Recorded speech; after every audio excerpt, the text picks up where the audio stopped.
क्या हो अगर एक इंसान और एक जानवर का मिलजुला रूप कभी दुनिया में पैदा हो जाए। वह लड़का जो आधा इंसान और आधा जानवर है, एक ऐसी दुनिया में जी रहा है जहां हर कदम पर खतरे हैं। हंटर उसकी जान के पीछे है, लेकिन क्या वह उन्हें मात दे पाएगा। कहानी की शुरुआत होती है और हम डॉक्टर आदित्य को देखते हैं, जो अपनी वाइफ रानी के साथ खुशी से जिंदगी गुजार रहा था। वो काफी अच्छे से लोगों का इलाज करता है, लेकिन एक दिन उसके पास एक औरत आती है जिसे एक अजीब बीमारी होती है। उसकी छोटी उंगली अपने आप लगातार हिलती जा रही थी। जांच करने पर पता चलता है उसके खून में एक नया वायरस है जिसका नाम H5G9 वायरस होता है। अगले ही दिन डॉक्टर को ऐसे और भी कई केस देखने को मिलते हैं। सरकार तुरंत इमरजेंसी घोषित कर देती है और कहती है कि यह वायरस अब तक का सबसे खतरनाक वायरस है। एक्सपर्ट्स का मानना था कि यह इन्फेक्शन ब्लैक प्लेग से भी ज्यादा लोगों को मार सकता है। दुनिया में हड़कंप मच गया। दुकानें, फैक्ट्रियां, अस्पताल सबको बंद करवाने का ऑर्डर दे दिया जाता है। एक सुबह डॉक्टर देखता है कि उसकी वाइफ रो रही है क्योंकि रानी को भी यही बीमारी हो गई थी। उसे लगने लगा कि वो बच नहीं पाएगी, पर आदित्य उसे हौसला देता है। वो उसे हॉस्पिटल लेकर जाता है जहाँ पहले से ही ऐसे हजारों लोग भरे पड़े थे। उसी दौरान नर्स डॉक्टर को बुलाती है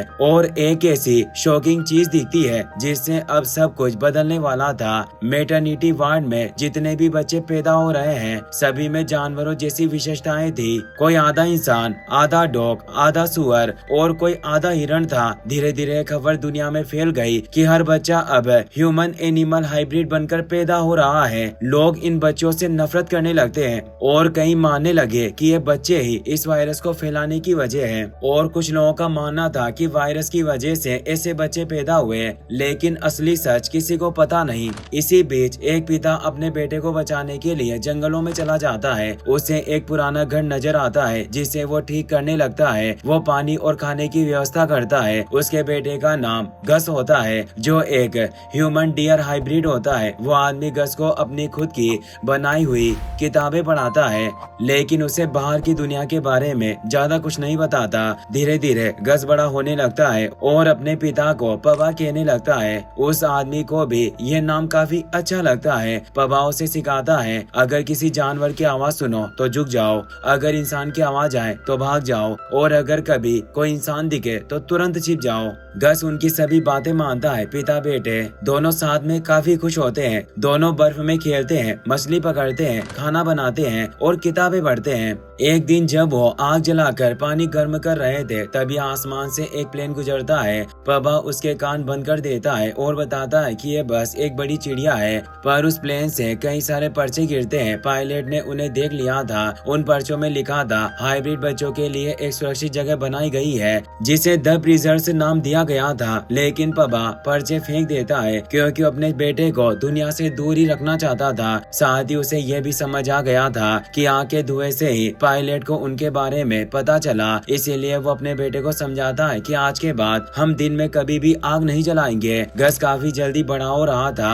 वो 7 साल का हो चुका था। पबा उसे बर्थडे गिफ्ट देता है। गस जब उसे खोलकर देखता है तो उसमें एक डॉगी होता है, जिसे देख गस खुश हुआ और उसका नाम डॉग रख देता है। पबा भी कहते हैं कि डॉग के लिए इससे बेहतर नाम हो ही नहीं सकता। एक दिन जब वो जंगल में अकेला बैठा हुआ किताब पढ़ रहा था, तभी उसे पास में ऐसा एहसास होता है जैसे कोई उसका अपना पास हो। वो जब देखता है तो वहाँ एक हिरण होता है जो भी उसकी तरफ देख रहा था। गस के भी हिरण की तरह ही सींग और कान थे, इसीलिए वो उसकी फीलिंग्स को समझ पा रहा था। पर तभी वहाँ तूफान आने लगता है, जिससे वो हिरण वहाँ से भाग गया। गस भी दौड़ते हुए अपने घर आ जाता है और अपने पिता को बताता है कि मैंने अपनी माँ को देखा, पर पबा उसे समझाता है कि वो तुम्हारी माँ नहीं थी। गस पूछता है कि आप ये कैसे जानते हैं। पबा कहता है कि वो अब इस दुनिया में नहीं रही। गस बाउंड्री के बाहर जाना चाहता था, पर पबा उसे चींटियों से भरा हुआ जार देता है जिसमें एक सेब रखा हुआ था। वो समझाता है कि एक समय पर दुनिया में बुरे इंसानों का राज था जो अपनी मर्जी से चलते थे।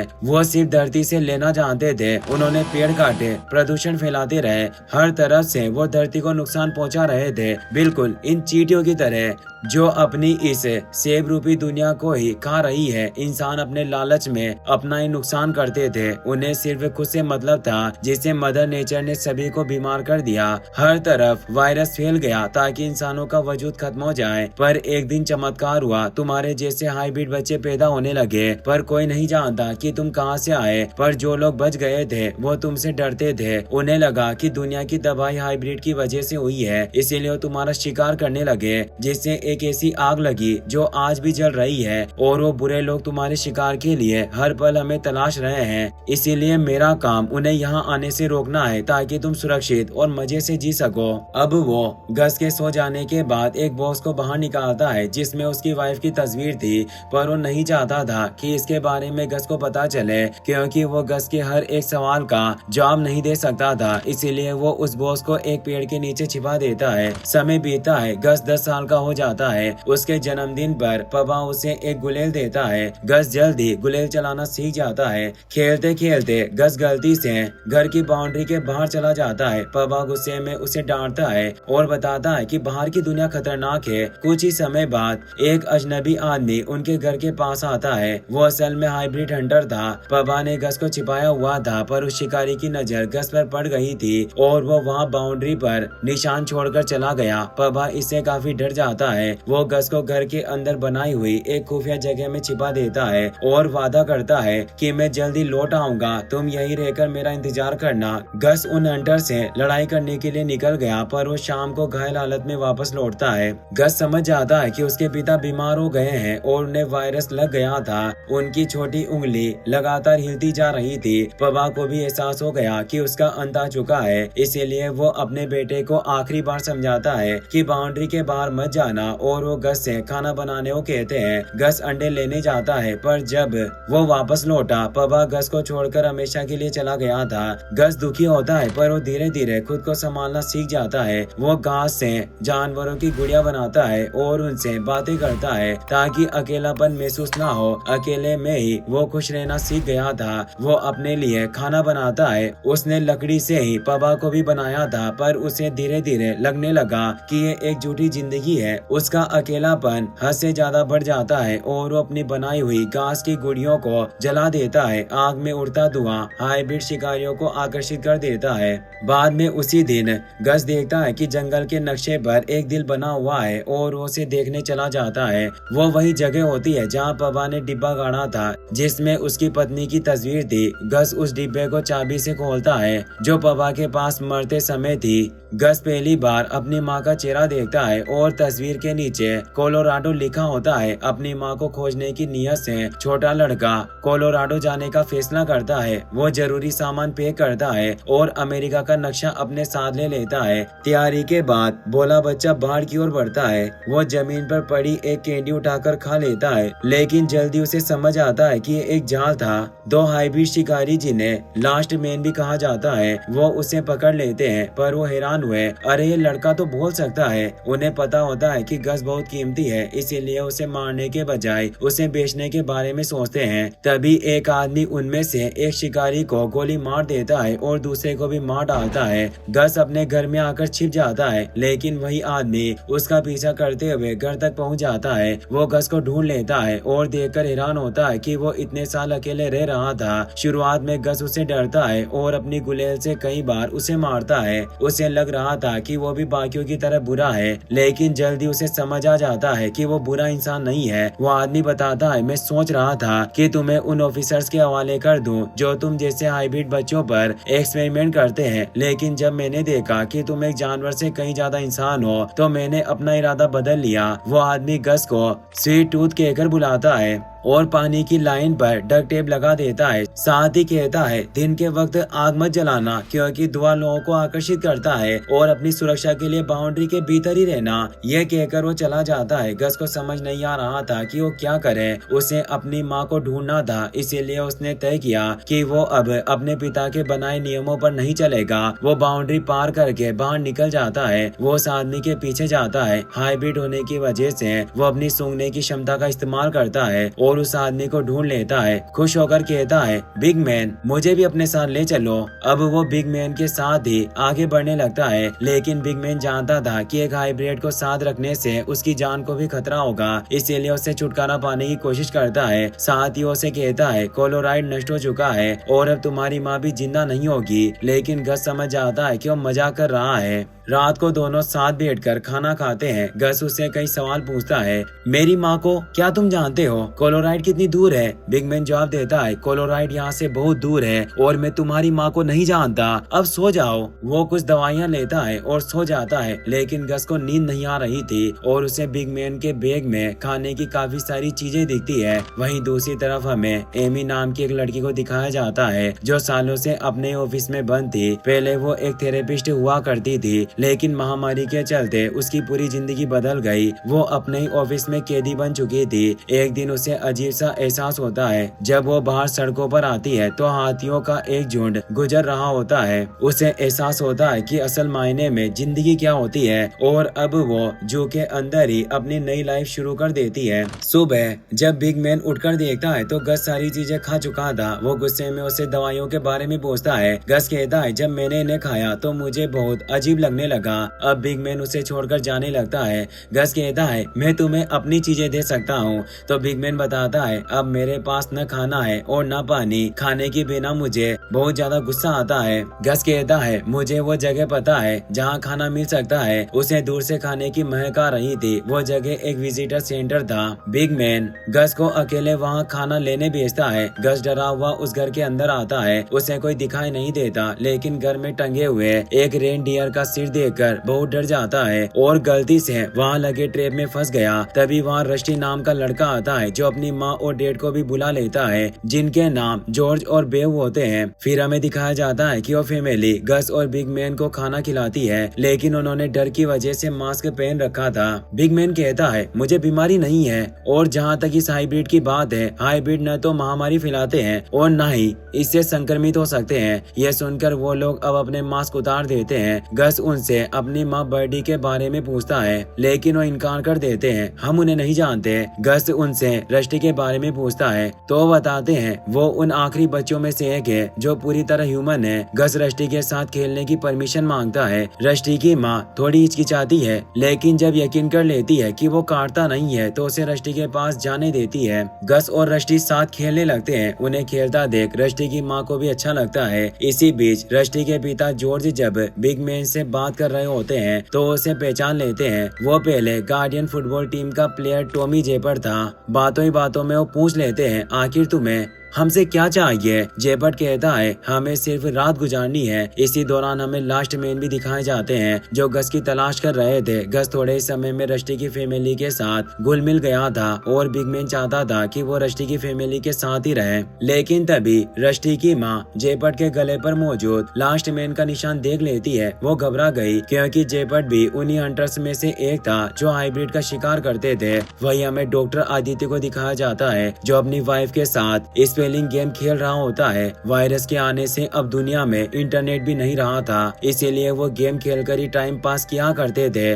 अचानक रानी की लिटिल फिंगर जोर से हिलने लगती है। आदित्य जल्दी से दवाई निकालता है, पर अब सिर्फ आखिरी 2 डोज ही बची थी। वो रानी को इंजेक्शन लगा देता है और कहता है, दवा खत्म हो रही है, मुझे डॉक्टर ग्लेडिस बेल के पास जाकर और दवा लेकर आनी होगी। वो अपने घोड़े को लेकर लैब की तरफ निकल जाता है। मेडिकल सेंटर पहुंचकर वो डॉक्टर ग्लेडिस से मिलता है। ग्लेडिस उसे रिफिल डोज देती है और पूछती है, क्या नई दवा के कोई साइड इफेक्ट हैं? आदित्य बताता है, दवाई का असर 28 डेज तक रहता है। कभी कभी उसे खुजली होती है, पर अब वो पहले से ज्यादा एनर्जी महसूस करती है। डॉक्टर कहती है, ऐसा लगता है कि इलाज हमें जल्दी मिल जाएगा। तो आदित्य कहता है, आप ये बात पिछले 10 सालों से कह रही है, पता नहीं आप मुझे मरीज का रिश्तेदार समझकर कहती है या फिर अपना कलीग समझकर। डॉक्टर ग्लेडिस उसे अपने रिकॉर्ड से सौंपने लगती है और बताती है इसमें उन सारी दवाओं के असर के बारे में लिखा है जो मैंने अभी तक रानी के इलाज के लिए दी है। आदित्य कहता है मुझे कुछ समझ नहीं आ रहा, मैं वापस इस मौत के तमाशे में नहीं पड़ना चाहता। तो बताती है मुझे कैंसर है और मैं चौथे स्टेज पर पहुंच चुकी हूँ, इसीलिए मैं अब बच नहीं पाऊंगी। आदित्य घबरा गया, उसे समझ नहीं आ रहा था कि वह इस बीमारी का इलाज कैसे ढूंढेगा। डॉक्टर कहती है मैंने अपनी रिसर्च में बहुत गलतियां की है, पहले मुझे लगता था कि इस वायरस का इलाज ढूंढना सिर्फ मेरा काम है, पर अब लगता है कि शायद मैं गलत थी, ये काम तुम करोगे। आदित्य पूछता है आपको ऐसा क्यों लगता है? वो कहती है कि क्योंकि तुम अपनी पत्नी को बचाने के लिए कुछ भी करोगे और इस काम के लिए वही जुनून चाहिए। आदित्य घर लौट आता है, उसे परेशान देख रानी पूछती है क्या हुआ, क्या उनके पास भी तुम्हें मेडिसिन नहीं मिली? आदित्य बताता है अब वो चाहती है कि तुम्हारी दवाई मैं खुद बनाऊं, लेकिन ये मुझसे नहीं होगा, ये हमारे सारे उसूलों के खिलाफ है। रानी जब नोट से पढ़ती है तो वो भी काफी परेशान हो जाती है। वहीं दूसरी तरफ जेपट विजिटर सेंटर से अपने जरूरत के सारे सामान निकालने लगता है। तभी रश्टि की माँ वहाँ जाती है, वो कहती है तुम भी उन्हीं में से एक हो, मैंने तुम्हारी गर्दन पर निशान देखा। जेपट कहता है अब मैं वो नहीं रहा, लेकिन उसे विश्वास नहीं होता। वो कहती है कि क्या अब तुम हमें मारने आए हो? जेपट कहता है मैं सिर्फ यहाँ खाना लेने आया हूँ और उस हाइब्रिड से छुटकारा चाहता हूँ, क्यों ना तुम उसे रख लो, तुमसे बेहतर माँ उसे और कहीं नहीं मिलेगी। रात को जब वो अपने बेटे को सुला रही थी तो माँ का प्यार देखकर गस को भी अपनी माँ की याद आती है, वो उसे भी सोने को बोलती है, साथ ही बताती है तुम्हारी माँ जरूर रेड रॉक्स में रहती होगी क्योंकि ये तस्वीर वही की है। अब वो दोनों को सुला देती है। जेपट अकेले निकलने लगता है, गस को नींद नहीं आ रही थी और वो उसे जाते हुए देख लेता है। गस पूछता है क्या हम जा रहे हैं, पर वो कोई जवाब नहीं देता। गस समझ जाता है कि वो उसे छोड़कर जा रहा है। तभी उसे अपनी सूंघने की क्षमता से एहसास होता है कि शिकारी यहाँ गए हैं। जेपट भी चौकन्ना हो जाता है और पूछता है यहाँ कितने हैं? गस कहता है कि बहुत सारे हैं, बारिश की वजह से मैं उन्हें ठीक से सूंघ नहीं पा रहा। अब वो दोनों एक जगह छिप जाते हैं। जेपट हमला करने के लिए तैयार हो जाता है, लेकिन उसके पास सिर्फ 2 गोलियां थी, इसीलिए वो दूसरे तरीके से उनका शिकार करने की सोचता है। लास्ट में घर में घुसने से पहले चेतावनी देते हैं हम तुम्हारे परिवार को कुछ नहीं करेंगे, बस हाइब्रिड को हमारे हवाले कर दो। जॉर्ज और बेव काफी डर जाते हैं। जेपट उन लोगों पर हमला करता है और उन्हें मारने लगता है। तभी एक शिकारी अंदर घुस आता है। गस अपनी गुलेल से उस पर हमला करने लगता है। वो शिकारी गस को शूट करने ही वाला था, तभी गस के पीछे एक जायंट रेनडियर नजर आता है। जेपट भी वहाँ जाता है और वो उस आखिरी शिकारी को भी मार डालता है। अगले दिन का सीन दिखाया जाता है। जॉर्ज जेपट से कहता है हमें गलत मत समझना, गस एक अच्छा लड़का है, लेकिन उसके साथ होने से हमारी फैमिली भी मुसीबत में पड़ जाएगी। रश्टि भी गस को जाने से पहले एक हुडी देता है और कहता है मैं उम्मीद करता हूँ कि तुम्हें तुम्हारी माँ मिल जाए, और वो उसे गले से लगा लेता है। अब वो लोग केबल कार से गस और जेपट को वहाँ से भेज देते हैं। तभी हमें कुछ जानवरों के मास्क पहने हुए एक ग्रुप को दिखाया जाता है जिनकी नजर भी गस पर पड़ चुकी थी। वहीं एमी ने भी जू में अपनी नई जिंदगी शुरू कर दी थी। वो नए पौधे लगा रही थी, तभी उससे बाहर से आवाज आती है। जब वो चेक करती है तो वहाँ कैरेट में एक हाइब्रिड गर्ल होती है। उसे वो काफी क्यूट लगती है और वो उसे अपने बच्चे की तरह पालने का फैसला कर लेती है। गस लगातार जेपट के साथ आगे बढ़ रहा था। रात को वो एक खटारा बस के अंदर रुकने आते हैं। जेपट ने इस बस को अपना अड्डा बनाया हुआ था जहाँ वो अपनी जरूरत की चीजें छिपा कर रखता था। गस उसकी सारी गोलियां खा चुका था, जिससे अब उसके पास कोई गोली नहीं बची थी। बॉक्स में से उसे आखिरी एक गोली मिल जाती है। फिर वो दोनों साथ में बैठकर खाना खाते हैं। जेपट पूछता है क्या तुम्हें पता है कल कौन सा दिन है? कल ट्रेन डे है। वो एक खास ट्रेन है क्योंकि वो वहीं जा रही है जहां तुम्हें जाना है। गस कहता है कि क्या वो ट्रेन हमें यहीं से कोलोराडो लेकर जाएगी? जेपट कहता है हमें उसे बाजार से पकड़ना होगा। अब गस सो जाता है। अगले दिन जब उसकी आंख खुलती है तो सारी जगह बर्फ से ढकी होती है। जेपट वहाँ नहीं होता। गस काफी घबरा जाता है। तभी उसकी आंख खुल जाती है। वो सपना देख रहा था। जेपट कहता है तुम्हें पता है ना आज क्या है? हमें बाजार जाना है जहाँ लास्ट मेन होंगे वही लोग जो तुम्हें विजिटर सेंटर से उठाने आए थे। तो तुम्हें अपना वेश बदलना होगा, बिल्कुल हेलोवीन की तरह। तुम्हें इंसानों के बीच इंसानी बच्चा बनकर जाना होगा और हाइब्रिड होने का नाटक करना होगा। गस को कुछ समझ नहीं आता। वो कहता है मैं तो पहले ही एक हाइब्रिड बच्चा हूँ। जेपट कहता है तुम्हें हाइब्रिड होने का दिखावा करना होगा ताकि सबको लगे कि तुम एक नॉर्मल बच्चे हो। वहीं अब हमें डॉक्टर आदित्य को दिखाया जाता है जो डॉक्टर बेल के रिसर्च को आगे बढ़ाने लग गया था। पता चलता है कि डॉक्टर बेल हाइब्रिड पर एक्सपेरिमेंट करके वायरस उसकी दवा बना रही थी। यही वजह थी कि उनके रिसर्च को आगे बढ़ाने से आदित्य के हाथ कांप रहे थे। उनके बनाए नुस्खे पर काम करना उसे बहुत मुश्किल लग रहा था, पर साथ ही उसे ये भी डर था कि अगर उसने कुछ नहीं किया तो वो अपनी वाइफ रानी को खो देगा। रानी तैयार हो गई थी। वो उसे बताती है कि आज हमें बिग डक की पार्टी में जाना है, पर आदित्य कहता है कि हम नहीं जा रहे क्योंकि तुम पूरी तरह से ठीक नहीं हुई हो। तो रानी कहती है कि आज सर्वाइवल डे है, अगर हम नहीं गए तो प्रॉब्लम खड़ी हो जाएगी। तो वो कहता है कि डॉक्टर बेल की दवा का असर अब तुम पर नहीं हो रहा है और मैं उनके बनाए हुए सभी तरीकों को आजमा रहा हूँ, सिवाय उनकी निजता के, क्योंकि मैं वो नहीं कर सकता। भले ही वो हाइब्रिड्स हैं, लेकिन फिर भी वो आधे इंसान है और वो भी बच्चे हैं। तभी रानी की लिटिल फिंगर वापस से हिलने लग जाती है। रानी कहती है कि तुम्हें उन हाइब्रिड बच्चों को चोट पहुंचाए बिना कोई रास्ता ढूंढना होगा। उन्हें पार्टी में जाना ही पड़ता है। हर साल वो पार्टी इसीलिए रखते हैं ताकि देख सके कि कोई कहीं इन्फेक्टेड तो नहीं है। अगर कोई इन्फेक्टेड होता था तो उसे उसके घर के साथ ही जला दिया जाता था। पार्टी में पूरी कॉलोनी के लोग आए हुए थे, सभी काफी खुश थे, पर आदित्य को बहुत टेंशन हो रही थी। वो बार बार रानी का हाथ छिपाने की कोशिश कर रहा था। अचानक बिग डक के हाथ से गिलास फिसल जाता है। नैन्सी जब उनकी मदद करने लगती है तभी उसकी नजर उनके हाथ पर जाती है। फिंगर जोर से हिल रही थी, सभी डर जाते हैं। बिग डक को चेयर से बांध दिया जाता है। वो कहते हैं मैं बिल्कुल ठीक हूँ, पर जब आदित्य उनका चेकअप करता है तो पता चलता है कि वो इन्फेक्टेड है। बिग डक को रेपर से लपेटकर उन्हें पूरे घर के साथ ही जला दिया जाता है। आदित्य और रानी काफी डरे हुए थे, जिससे नैन्सी को भी उन पर शक होने लगता है। वहीं अब उस ट्रेन को दिखाया जाता है जो कोलोराडो जाने वाली थी। बिग मैन गस को टोपी पहनाकर वहां ले आया था ताकि ऐसा लगे कि उसने सिंग वाला हेलमेट पहना हुआ है। साथ ही बिग मैन उसे ये भी कहता है कि तुम भूलकर भी कोई डियर वाली हरकत मत करना। अब वो बाजार आ जाते हैं। गस खाने की चीजें देखकर उन पर टूट पड़ता है, जिससे बिग मैन उसे एक जगह बिठा देता है और बताता है मैं टिकट खरीदने जा रहा हूँ, तुम यही रहना। बिग मैन कोलोराडो का एक टिकट खरीद लेता है और अब वो उसे ट्रेन में बिठाने के लिए ले जाने लगता है। तभी गस को मेडिसिन की महक आने लगती है। वो कहता है तुम्हारी कैंडी इन लोगों को बहुत पसंद है। तभी वो उन पेटियों में इतनी सारी भरी हुई है, मुझे यहीं से उनकी महक आ रही है। बिग मैन को एक आइडिया आता है, उसे दवा चाहिए थी, इसीलिए वो गस को लेकर उस डिब्बे में पहुंचता है जहां गोलियां रखी हुई थी। गस अपनी सूंघने की क्षमता का इस्तेमाल करके गोलियों के बॉक्स की जगह बता देता है, पर तभी वहां एक ऑफिसर आ जाता है।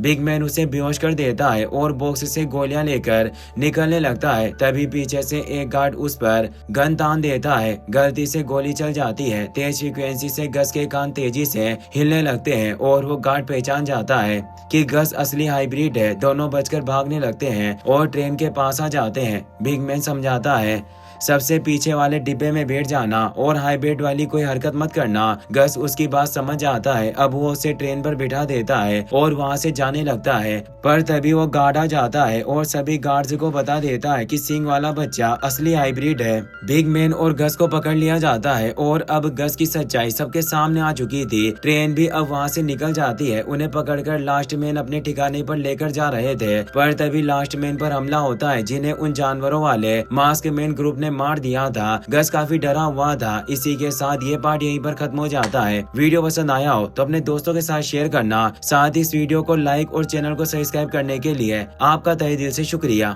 Thanks for watching.